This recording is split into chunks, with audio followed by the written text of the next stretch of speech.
current situation is that government, as of late last week, has struck a deal with the prawn farmers to help those impacted aquaculture farmers in southeast Queensland as a result of the incursion of white spot into their farms, which is great news for them.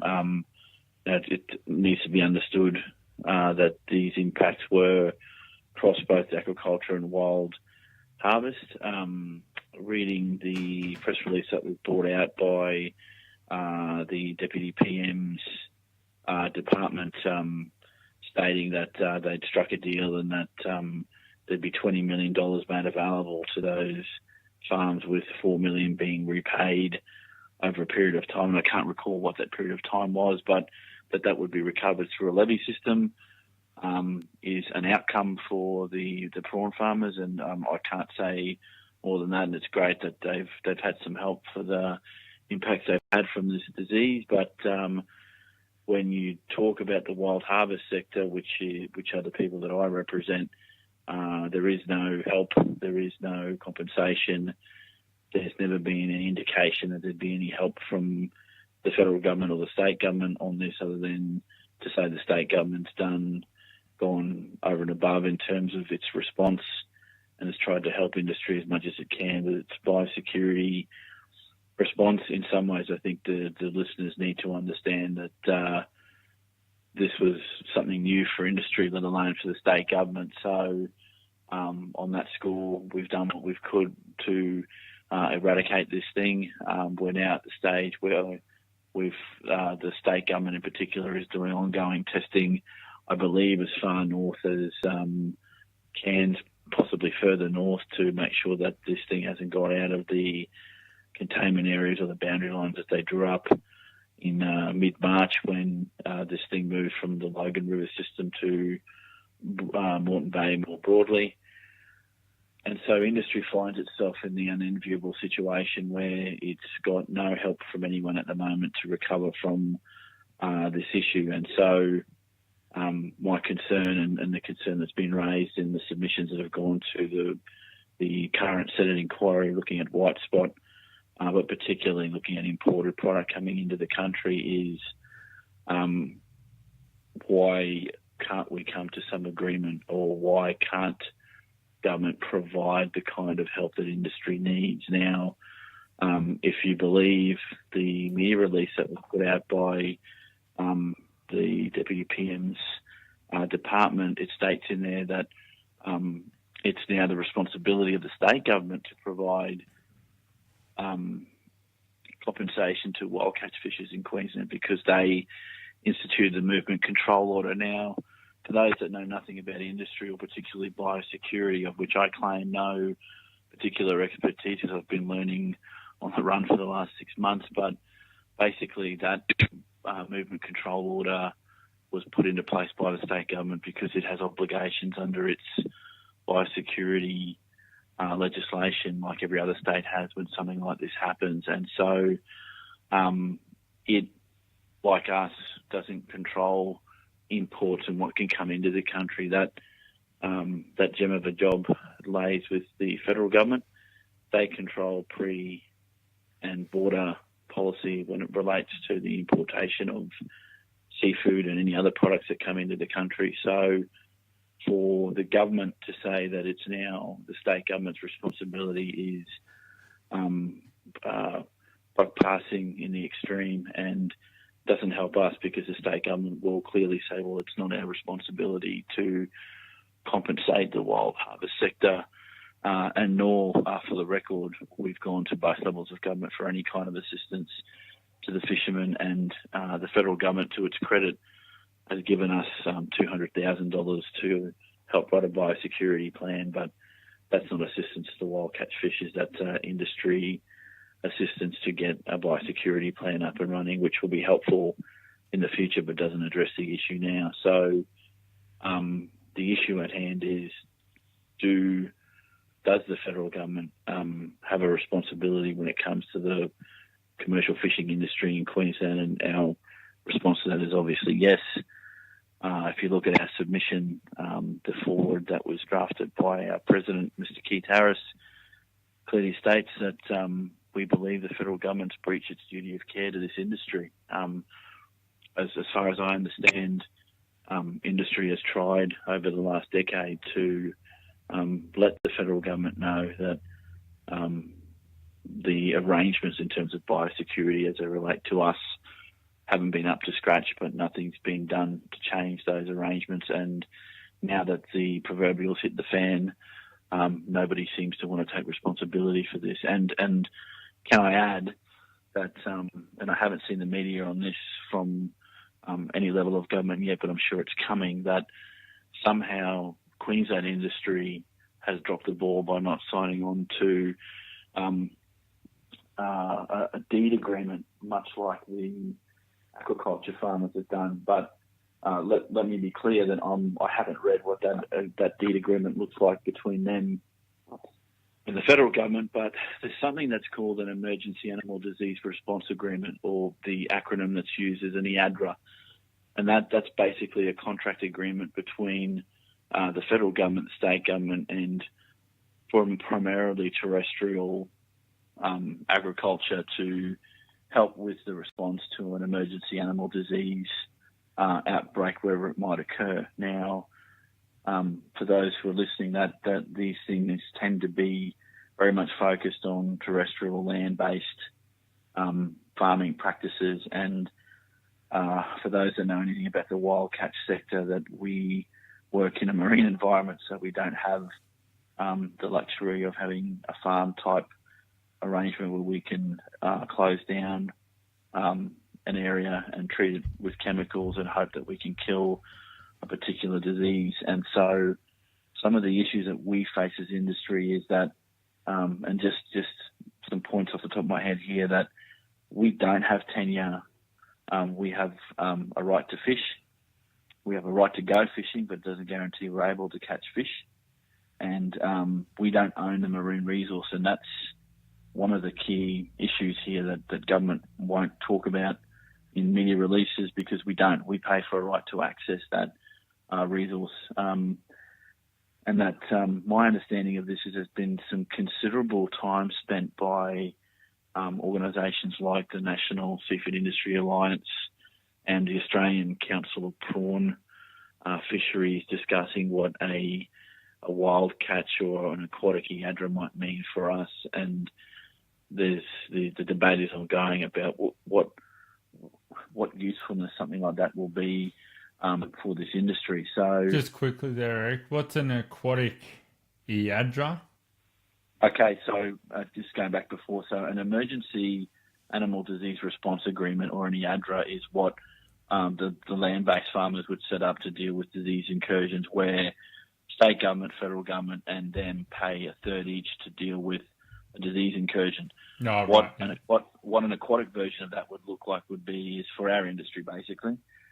Yeah. And so some of the policy issues that raises in my mind and in the minds of others and people with a lot more experience in this industry than myself is that we shouldn't have to sign up to an agreement that for a resource that we don't own to start with, that to ask us to pay a third of the cost of a response when this industry, as far as I know, and no one's been able to tell me any different, does not set import policy into the country. That's a federal government responsibility, and I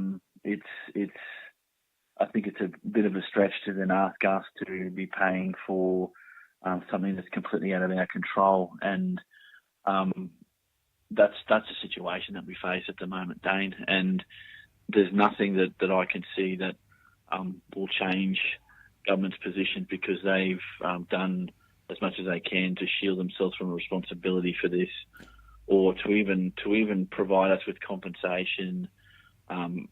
Taking a step back and playing devil's advocate here, that if they do give us compensation without that kind of deed arrangement, in some ways they're saying, well, we're responsible for what's happened here. And like we've put in our submission, we do believe that they've breached their duty of care. Now, they they, as in federal government, will say, well, there were particular import businesses that were bringing in product into the country that wasn't kosher, and we've gone after them through Operation Cat Eye, and we're doing what we can to stop this, this insidious trade, and to stop the bad guys from bringing stuff in. But they knew about this 10 years ago, so I'm not a real big believer in that they're converts right now when this was known 10 years ago that it was a risk. So that in a very detailed way is what the situation is at the moment, and what I need people to understand is that it's easy for someone like me who sits in an office to be able to go through this because I've been living this in terms of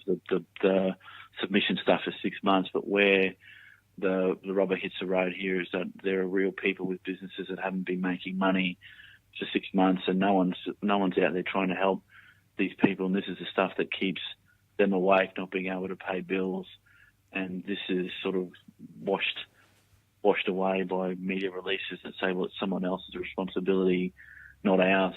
So I would urge anyone who has the time to go onto the website, the Senate Standing Committee on Rural and Regional Affairs and Transport, to look at that biosecurity white spot inquiry, go to the submissions and read up on what's there. There's only 15 submissions on there. There's links on my website, so I don't think they can wash this away for much longer, because the issue is much broader than just the professional fishermen.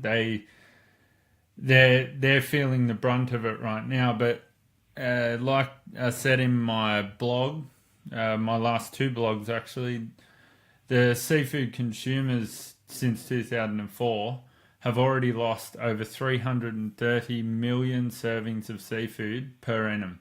And this is through recreational only fishing havens, through net-free zones. Well, no, not net-free zones, because that hasn't come in yet. So the stats will come in later on that. But recreational havens, you've got marine parks, aquatic reserves, just general closures because why not? All of these things come back and impact these consumers. And every time that happens, we have to increase our imports. And with that, we increase the risk to our biosecurity. And we are seeing the impacts now, and that is going to come back to the consumers again, because their industries in Australia are being wiped out. And it's all been through very short-sighted policy that just gives the politicians votes at the time. And I think until we get a bit of accountability in our politicians, we are not going to see a change from that short-sighted policy. We really need to start looking at long-term policy and how we're going to maintain our industries and make sure that biosecurity is at its best. Now, Eric, I read your submission to the inquiry, and one thing that struck a chord with me was that Biosecurity Queensland didn't know about this when the federal biosecurity actually knew about it. So there's a bit of a gap between the different bodies knowing. Is that the case? Yes, it is, and there's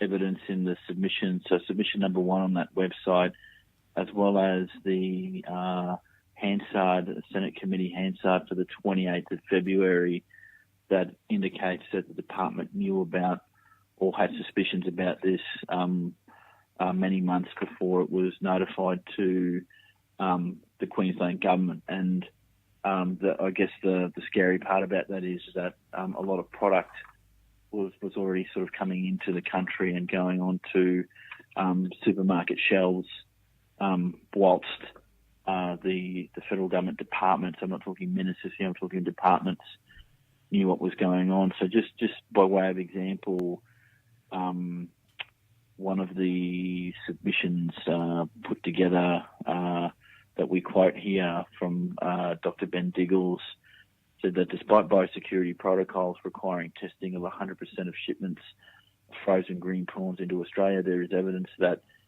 WSSV or white spot syndrome virus infected frozen green prawns were transiting through border quarantine results in 85 to 86% of imported green prawns sold at the retail counter at supermarkets in Australia in November, December in 2016 being white spot positive. So the problem was already there, and it was already impacting on coming in through imported product. Now, what was known and when it was known, I mean, if we had the magic ball to go back and stop it when they did know, it still doesn't give us any kind of guarantee that it wasn't already impacting on the system here in southeast Queensland by that stage anyway, and we'll never know. But the fact that it's here now and it's a foreign disease that can only have been brought in through the importation of product is the real issue, I guess. To go back to your point, and you raised a good point about imported product. I mean there's the counterbalance to that is we can't ever produce enough seafood. And then I'm not just going one step back here. I'm not an advocate for imported seafood product, but the reality of our market is that we don't produce enough seafood to meet demand, and so there's always going to be that mix of our awesome domestic wild caught product and aquaculture domestic product with imported product, and that's a reality of the market. But yes, it's to our shame and to our policymakers' shame more specifically that we've lost so many hundreds of thousands of millions of serves of seafood for the creation of marine parks and net-free zones and recreational-only fishing havens.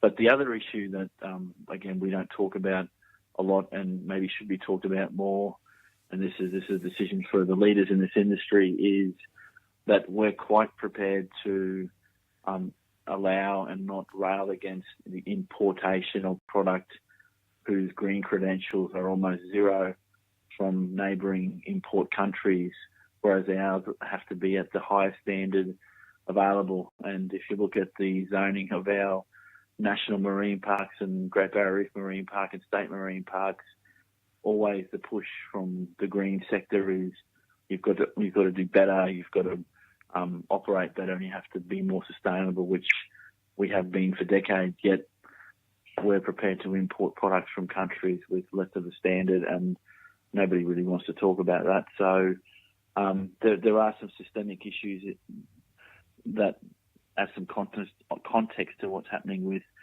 white spot. But just want to read something else to you in case people haven't read the submissions that are there. But when you talk about who's responsible for what, and if we are in agreement, and hopefully the listeners can come up to this once they've read the submissions, that the duty of care of those that are protecting our borders and supposedly protecting our marine environment and our domestic industries were doing their job.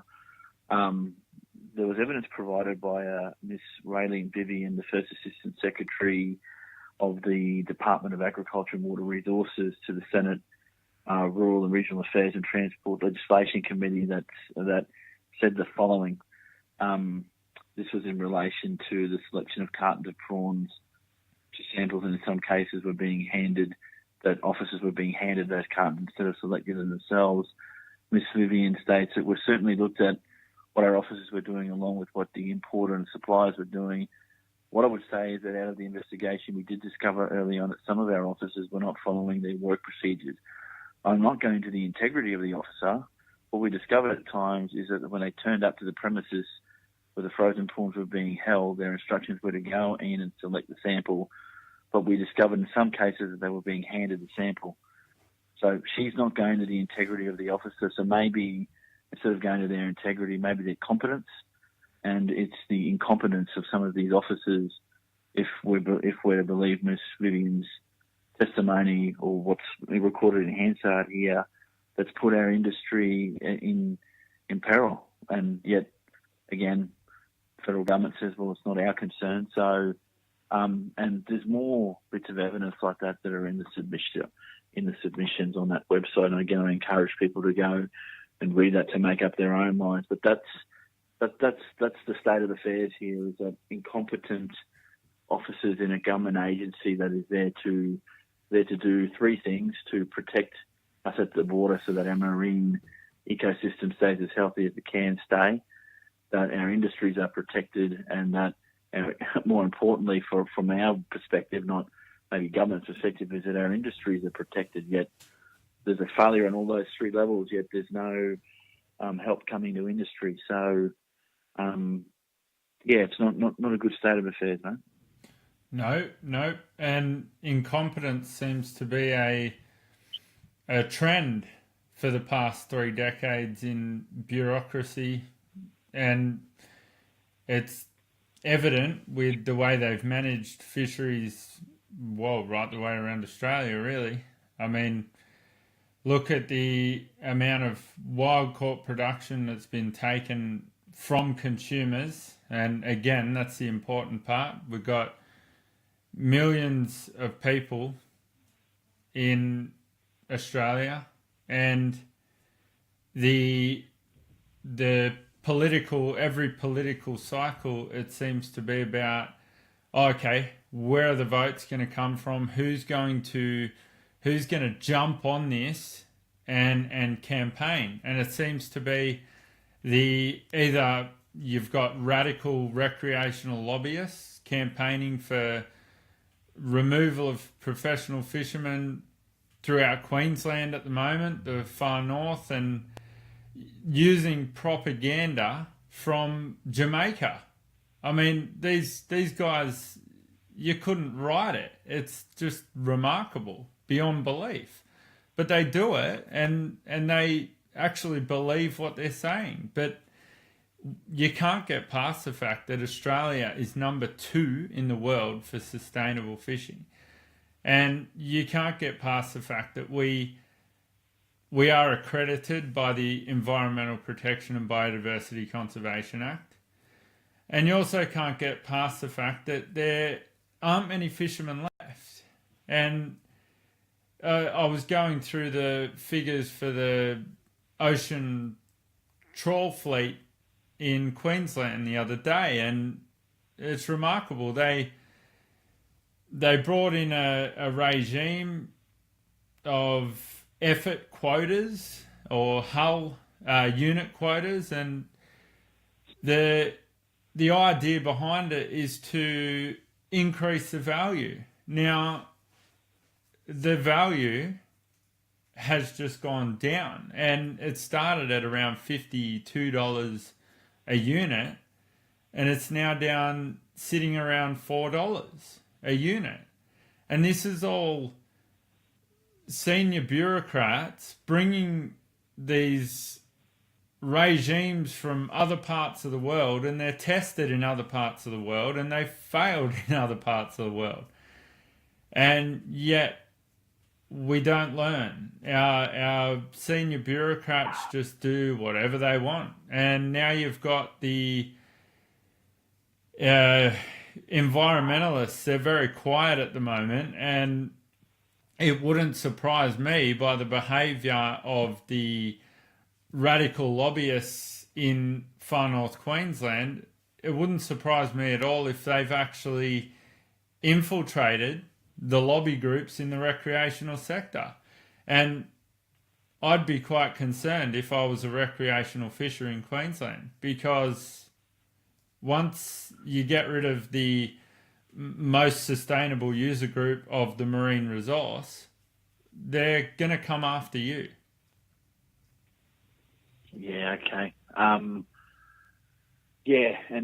again, that builds this idea about the context in which we operate. So advancing that forward one step, we've had our trawl fleets reduced, and so there are not that many beam trawlers, not that many otter trawlers. So in Queensland, beamies or beam trawlers typically work the river systems, and your otter trawlers do the deeper water fishing, and they've got sort of a run along the east coast of Queensland to ply their work, so to speak, and where this gets where this has some major impacts for the beam trawlers in the Moreton Bay area that's got the movement control order, in that the market there has now been changed and potentially irreversibly, in that no green product can come out in that area unless it's cooked. And there was a thriving bait market there for the beam trawlers to work, and now some of them have been 100% without an income for 6 months since this white spot issue hit. So it's there's a lot to this issue, and what you bring up in those other contexts is true about what industry is facing more broadly. But in terms of if I can bring up another issue here, is that some people that don't understand the diversity of our industry and what is available there to be caught and what's sold to the public, just out of Moreton Bay, just by way of example, and again, this is what has been impacted now, is that there are, 7 fisheries in Moreton Bay that have been directly impacted by white spot, and that's your beachworm, bloodworm, yabby, mud crab, blue swimmer crab, otter trawl and beam trawl out of the Moreton Bay area there, and that's about just under 300 or close to 300 active licenses in that area. And in the latest stats that I could get for the estimated GVP from that area, we're talking almost $20.5 million that comes out to the local economy in Moreton Bay from those fisheries alone. And predominantly most of those were catching product that was green to be sold to markets that wanted live product. So by way of changing markets, those that were catching crabs in that area into live markets outside of Queensland have had those markets now completely taken away from them. One fisherman in particular was telling me that he'd cultivated buyers in 3 states, Victoria, I think New South Wales, and it was Tasmania for his product. And when this thing hit, they basically said, no, we can't take the crabs anymore. So he went from a fairly lucrative business there, having set that up from memory over a decade, and now that market is now gone to him because of the incursion of this disease. So it's going to have long-term effects. It's still having effects now, and all I can hope is that the eradication efforts and to keep this thing contained work so it doesn't spread beyond the footprint that it's got now. And that's really the current situation that we're facing, Dan. Look, and really at the end of the day with this, any amount of talking about the detail of what, who knew what, when, the basics are that industry's been, I can't find a nicer word to say on this, been screwed over by circumstance, and it's not something that happened randomly. YC. Something that we did to ourselves. We didn't control the border. We didn't ask for substandard governance at the border. This was all controlled by the federal government, and them continually saying to us that it's someone else's problem is disingenuous. It's unfair, and it treats this industry with a level of disdain that I haven't seen from government for a long time. We went through this process with the net-free zones where we lost a third of our barramundi fishery for no good reason. And now we're in a situation now that I'm making a plea to government at both levels that these 300 micro and small businesses need help, and they need help quickly. And to say that it's someone else's fault is just not good enough. And we'll keep reminding government of that. And I'm hoping that for the industry people that are listening to this, for those listening to the podcast, then my genuine plea on this is that you think about the fishermen that aren't being able to work properly because of this particular disease incursion. And my hope is that it doesn't spread beyond the confines of what it has now. But if it does, it's going to magnify the problem, and industry are going to keep asking that question of me and of those leaders in industry. Well, where is our help? Well, we're doing what we can to get that help, but look at the ministers, and I'll send you the press release so people can read it. That's where government thinking is at, which is totally not acceptable, but that's the situation that we find ourselves in. Just the observation, Dane, and again, thank you for the platform to be able to speak to an audience, hopefully an industry audience is listening to this, is that we need these kind of platforms to have discussions, to use science, to use the data that's out there, and to make claims that can be backed up by best available science. And again, for those that go to that website that you've got linked on your site to look at those submissions, any reasonable person would make the observation that the data there's fairly overwhelmingly that duty of care has been breached by those that are meant to protect our border. And I'll say it again, and not to play the politician here, because the system was there well before the Deputy PM was the head of the Department of Agriculture and Water Resources. The system's broken. We told you it was broken. You did nothing about it, and we've been the sacrificial lambs, and it's not good enough. And if people are listening to this, and you need to write to government, you need to write to your local members and tell them it's not good enough, because industry in South East Queensland needs help, and these fishermen don't have a voice. And hopefully this will get that conversation going in another way. So appreciate the platform, Dan. It's been helpful. No, it's all right. And that was going to be my next question. What can people do? So people need to write in letters to the government. Just a couple of questions from the actual feed, and I'll... Sure. Sandy Conroy, my old man was in Weihai, China, and talked to the fishers who, when translated, indicated extended drought brought the white spot out of the deep water, but when it's in the shallow water, the prawn is an incidental host. Right. That might be one for biosecurity. That might be true of the fishery experience in China.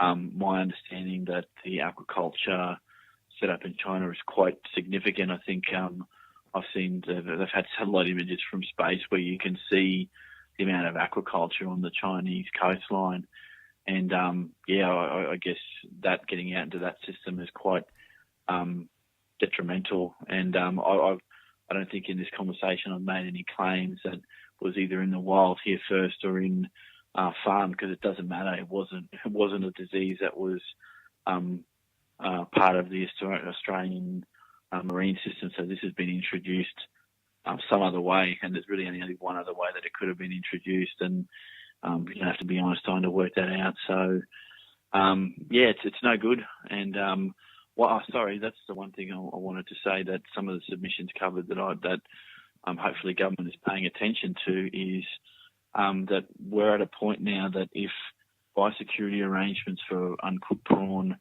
and those type of products coming in are no good, if we ran the ruler and if we ran an eye over the other seafood commodities that are being imported, would they stand the rigour of an examination in the public eye? Are they doing the job that they're meant to be doing?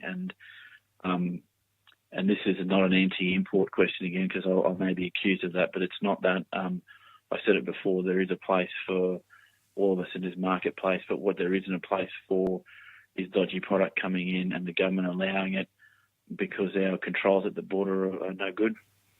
Yeah, not only allowing dodgy product to come in, but if it's all good allowing imports to come into the country, but you need to make it a level playing field. I mean, the regulation and the strict guidelines we have. It's not the same. It's not the same sport, mate. Not even a level playing field. No. We're not playing the same sport. That's the That's the problem. Yeah, I get what you're saying, but it's not even the same sport when potentially criminal activity and that is importers, and again, not saying all importers, but those that have been caught doing the wrong thing, they've gamed the system. And how long have they been doing that? That's the question we ask in the submission. You know, if the incompetence that was displayed, that was demonstrated by that officer being handed a box, if that's common practice and that's been happening for the last decade, what were we waiting for this to explode somewhere on some part of the coast? You know, it's unfortunate that it happened in southeast Queensland. I didn't want it. You know, heart of hearts, you don't want this crap happening anywhere. But yeah, we're not even playing the same game, mate. And that's the issue that government don't want to open up either. Is that have we been a sacrifice for trade? And that's not a good thing to know either, because if you read again some of those submissions that talk about what was the standard of allowing products into the country and what were the tests for other protein products, as far as I understand, was a very high threshold before they can come into the country. But for us, it wasn't quite such a high threshold. So again, anyone with any objectivity would ask the question, well, why was it different for seafood? You know, has this country over the last 10, 15 years been used as a dumping ground for imported seafood product? All legitimate questions. I don't have an answer to them all. But this, you know, the failure at the border means we have to ask the uncomfortable question. And again, and I'll make a copy of that media release available to you so you can put it on the website. It's a question government doesn't want to have to deal with, but unfortunately we need to make them accountable however we can. And again, my request to industry is to ask the local members and or the department, why was this allowed to happen, and why aren't you helping industry? Yeah, it's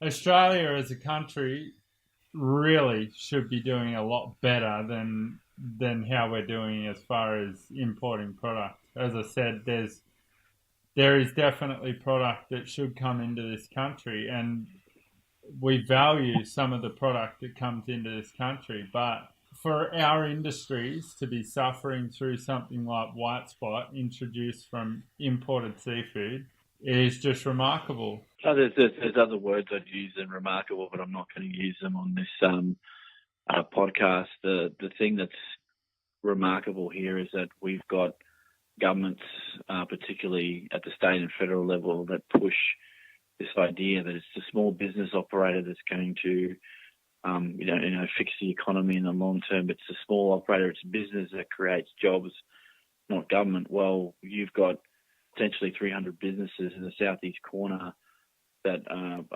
on the brink of not being able to work in the long term or have to deal with a changed marketplace. That's not of their doing yet. We're asking small business to be the engine of the economy. Well, there's something wrong with that picture, and the fact that that's missed in all this is no good, because not only do these individual businesses that are typically mum and dad businesses, or dads handing it on to their sons or daughters to go commercially fishing, is that there are other businesses that are reliant on us being a healthy industry. And at the moment, the patient needs some attention, and no one seems to be responding to the emergency call. So, it's a disgraceful set of circumstances we find ourselves in, and made more disgraceful by the fact that no one's offered any help to industry. We're still there, and I don't for 1 second accept the argument that we've got a deed of an aquatic deed here that you could sign so you can pay to fix the problem. It's not our problem to fix, guys. We don't control the border. We don't own the marine resource. Governments at all level have made that very clear to us, that we don't own the water. We only access it. Well, fine. Then if you're the landlord, there's something wrong with the house, come and fix it. It's not up to us to fix. It's up to them to fix. Yeah, I think, all right, we're coming up to 44 minutes now, so we might wrap it up there, Eric. So Thanks, appreciate it. That was Eric Perez, the CEO of Queensland Seafood Industry Association. And we'll have a chat again later, Eric.